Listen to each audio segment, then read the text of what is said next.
Alrighty, welcome back everyone. We just talked about the Big 12 games happening this upcoming weekend. I do have Arizona beating BYU on the road, going to be a really fun game up there. And then I have Kansas State eking out a win over Colorado, going to be a really tough game up there in Boulder. And frankly, I think Colorado is going to prove to a lot of people that they're a big time contender in that game. But let's get into all of the upset alerts around the country because frankly, there's a couple of them out there, and it's a little bit harder to find with this week being, a ton of games that are right around each other, a ton of games that seem to be very tough fought.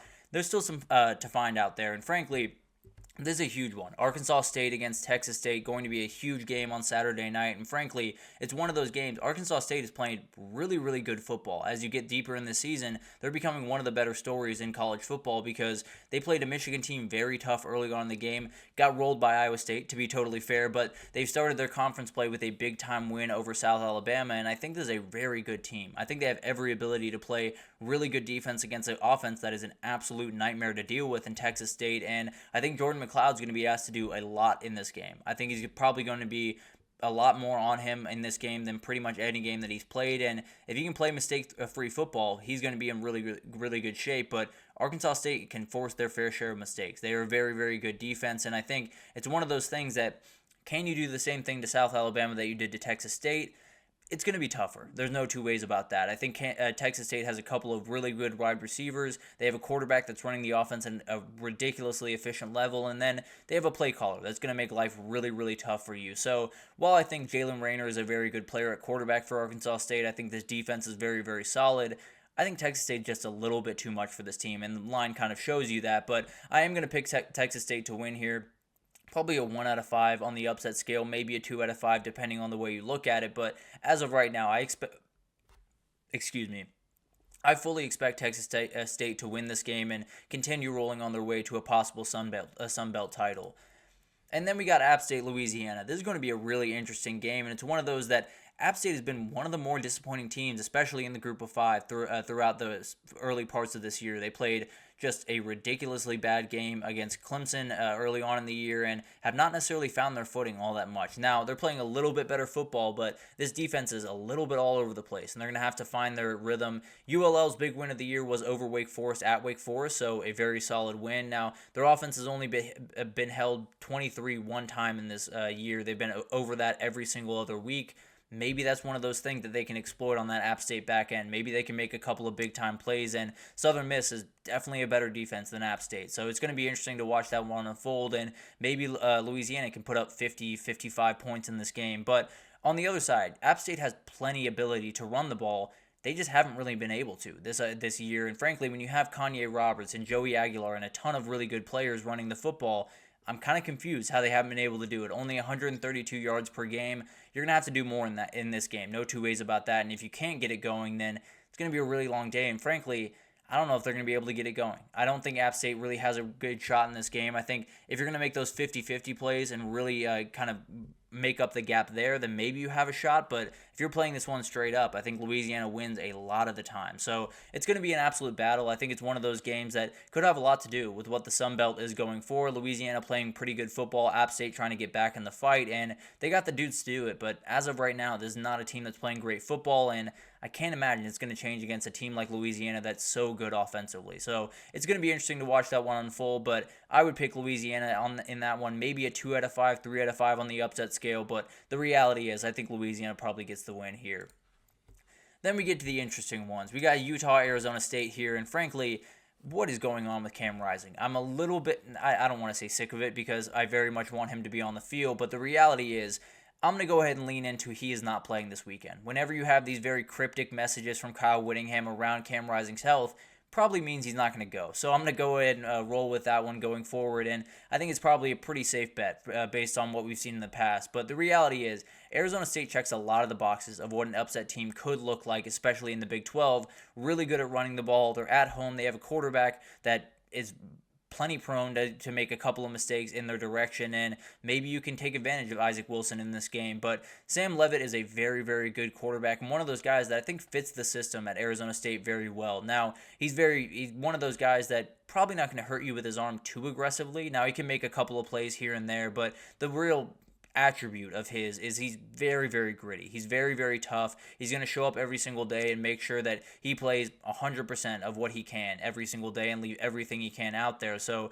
he's one of those guys that I'm sure Kenny Dillingham absolutely loves, and it could be one of those games where he has to be very, very tough. Utah is going to bruise you up, and frankly, they could win this game, 10-14 if they really, really needed to. But the reality is, I do think Arizona State has just enough to cause problems. I think Cam Scadaboo, I think Sam Levitt, I think this entirety of the run game is going to create problems for Utah. Now, Utah's got a really good run defense. That's the reality of their team. That's probably one of the biggest strengths of that team. So maybe they're able to slow them down, but when you throw that many guys at you, it's going to be really tough to fully slow them down. Now, I'd probably put it at a 3 out of 5 on the upset scale. Not necessarily super worried about Utah in this game, but when you don't have Cam Rising on the field and when you have a run game that is that as good as Arizona State's is, then there's definitely that opening for an upset to happen.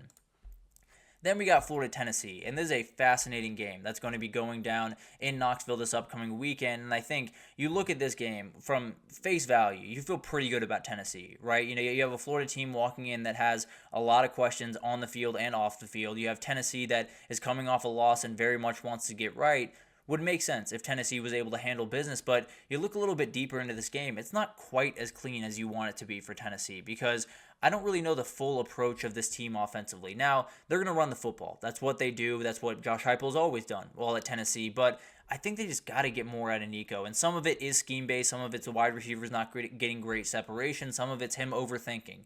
You got to find a way to kind of eliminate a lot of that, whether it's really quick passes to start this game, get him rolling, and then make those deep passes, or just run the ball. Feel very confident in your run game, say, we're going to totally lean into this. Now, I don't necessarily think that makes you a title team, so that's something to keep in mind for Tennessee. But the reality is, if that's the way you can win this game, then maybe that's the way you go about business. It's going to be very, very tough to do that with a very good defensive line for Florida. But the reality is, it's going to be a little bit of a fight, and Tennessee's just got to figure out who they are offensively. And then the other side of this is Graham Mertz has every ability to tear apart this back end because Taylon Green tore apart this back end last week. So he was almost up to 300 yards when he went out for an injury, and Graham Mertz is a better thrower than Taylon Green. So it's going to be really interesting to see what this Tennessee back end looks like. And frankly, they could get exposed a number of times in this game, and maybe it's a little bit closer than we think down the stretch of this one. Maybe it's a little bit higher scoring than we think it's going to be down the stretch of this one. So if the openings are there, Graham Mertz is going to take them. He's a very, very competent quarterback, can make all the throws that you need him to make. Now,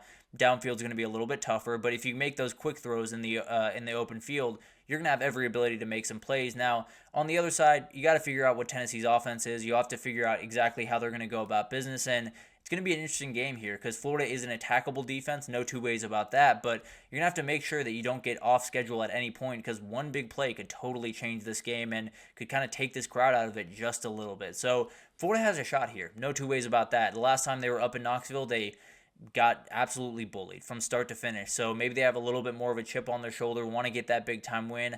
I put it on a 4 out of 5 on the upset scale. This is a very dangerous game for Florida and for Tennessee. And if they're not careful, especially coming off that loss and not having a back end that you would absolutely love right now, Florida can make a lot of plays and maybe make this a little bit closer than we're thinking. Then we got to talk about this one. Of course we do. I mean, Vandy heading up to Kentucky this upcoming weekend. They're underdogs by about 2 touchdowns. And frankly, that makes sense. I think this Kentucky team coming off that huge win to Ole Miss got a bye last week, which is absolutely huge. And then Vanderbilt was the story of college football last week, knocking off Alabama. And you got to figure, why is it a 2-touchdown spread? Well, plain and simple, Alabama got moved off the ball last week. I don't think that's going to happen in Kentucky. I think this defensive line's a little bit bigger, a little bit more physical than what Alabama has at their disposal. And frankly, I don't think they're going to get schemed to death either. I think Brad White has so many different looks that he can throw at people. And I think the really big thing here is J.J. Weaver on the outside, Tyrese Fairby on the outside. They're really good run stoppers. And if you can't put them in a position to possibly make those plays that the Alabama players did not last week, then maybe you have a really good shot in this one. So I understand the line. No two ways about that. That being said, you got to understand that whenever Diego Pavia and Vanderbilt get on the field at this point, they have an upset potential. When they can make all of the plays that they need to make, and frankly, when you have a triple option offense, effectively a triple option offense